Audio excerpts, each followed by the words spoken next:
Hello Riyan, good evening. তো দেখো সন্ধ্যেবেলা আজকে বানাচ্ছি একটু লাড্ডু বানাবো বলে এখানে সব কিছু গুছিয়ে নিয়েছি। তো আজকে বানাবো একটু গোন্দের লাড্ডু। এই যে বাটির মধ্যে যেগুলো দেখতে পাচ্ছ এগুলোকে গোন্দ বলে, তোমরা হয়তো অনেকে চেনো, অনেকে হয়তো নাও চিনতে পারো। আর এখানে দেখো বানাচ্ছি একটু ঠেকুয়া। তো ঠেকুয়া তো বানানো হয়ে গেছে, আগের ভিডিওতেও আমি একটা ভিডিওতে দেখিয়েছিলাম কেমনভাবে আমি ঠেকুয়া বানিয়েছি।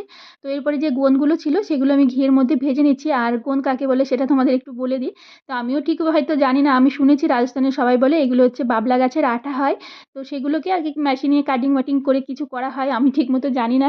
তো যাই হোক সেগুলো ভেজে নিয়েছি, ভেজে নেওয়ার পরে কাজু কিশমিশ নারকেল গ্রেট করে নিয়েছিলাম, সেগুলো সব কিছু একটু ঘির মধ্যে ভেজে নিয়েছি। এই যে সব কিছু ভাজা হয়ে গেছে। আর এখানে দেখো একটু মানে বাজারের আটা নিয়ে নিয়েছি, সেটাকেও একটু ঘি দিয়ে ভালো করে ভেজে নিয়েছি বেশ কিছুক্ষণ নাড়িয়ে চাড়িয়ে। তো দেখো এই যে লাড্ডুগুলো বানানো হয়ে গেছে, বানানো তো এই যে এগুলো সব কোটোতে ভরে রেখে দিচ্ছি। এগুলো যাবে হচ্ছে সব আমার বড় মেয়ের কাছে, ও ঠেকুয়া খেতে খুব ভালোবাসে, বলেছিলাম আমি এবারও আমার জন্য ঠেকুয়া পাঠিয়ে দিও। তো যাই হোক সব কিছু বানিয়েছি, আরও কিছু বানানো বাকি আছে, আস্তে আস্তে বানাবো। তো চলো ভিডিওটা এখানে